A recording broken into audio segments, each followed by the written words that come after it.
Hey everyone, Owen Fox here, just sharing a little update with you. It's been approximately a month now since I've been eating fully raw again.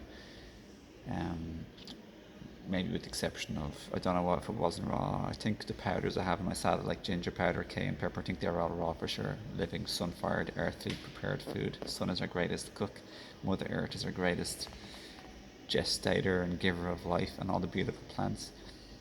And I just want to say I just did an hour and a half walk there in nature and then through a forest along the country roads in Ireland. And I just want to say some of the benefits of I've been noticed is definitely increased energy, not only at daytime but also at nighttime. Overall, better mood overall for sure. Less crankiness or sensitivity.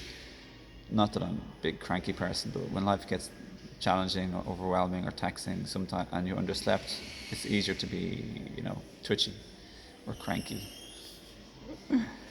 Um, yeah, what are the benefits? Like, it just benefits you in numerous ways, like better filtration in my pee more often, especially have it one squeeze lemon and water in the evening time as your last intake. That really helps filtration, which is the very, very, very dominant part towards healing your physical body, is getting like snow globe and pee and mucus and strands and flakes and particles in your pee. This is very essential to exit the lymphatic waste and the acids and the toxins and the chemicals and the drugs and all the thousands upon thousands of chemicals that get into our bodies through the atmosphere and our food and water and drink. It's imperative to exit that out of your body. If you accumulate, like I said in other videos, cellular and lymphatic constipation happens, and that leads to premature aging, death, disease, pain, inflammation, burning, tumours, polyps, cysts, fibroids, skin conditions, and ultimately cancer too. So it's very, very, very, very simple, guys. Like Arnold Dowd was right, constipation, both cellular and pooping, type of constipation is the cause of disease, and the opposite is the cause of health, which is a mixture of raw living foods and circulation, because you ain't going to have good circulation unless you're living on a diet of watery soup. But at the end of the day, that's cooked food. If you want to warming is different than cooking. You don't want to cook your food. There's nothing wrong with cooking. If you're going to cook, just better to, as the mucus diet healing system suggests, transition out of the heavier, harder, more risky foods to take, such as that cooked animal products and grains. Transition out of them by having, for example, soup or baked like root potatoes. Avoid the white potatoes if possible. Have a little bit of them if you want, but try and have less of the bad stuff and then gradually incorporate more of the good stuff. It's good to transition, otherwise you detox too fast.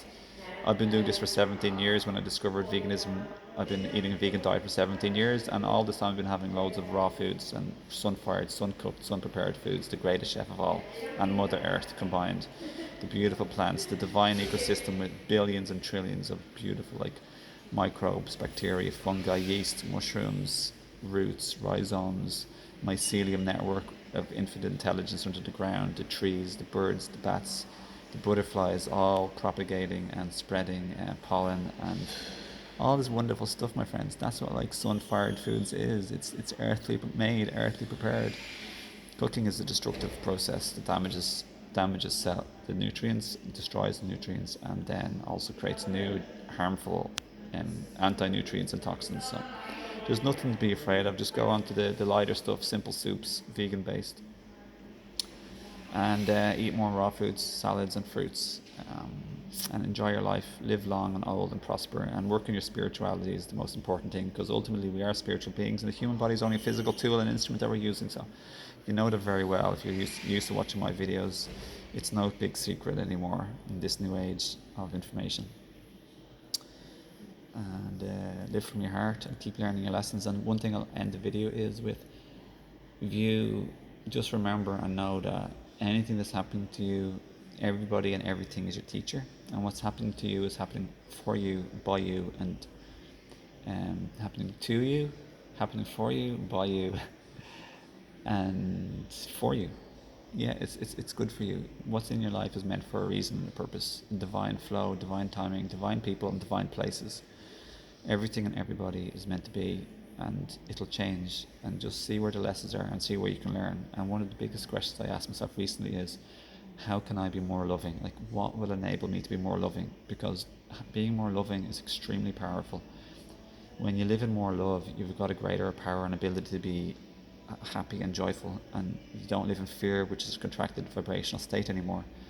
And you're in an expanded state of more instantaneous, constant, continuous, and faster ability of forgiveness, compassion, love, and forgiveness, and kindness, and a deeper understanding, both mentally and emotionally, which is empathy.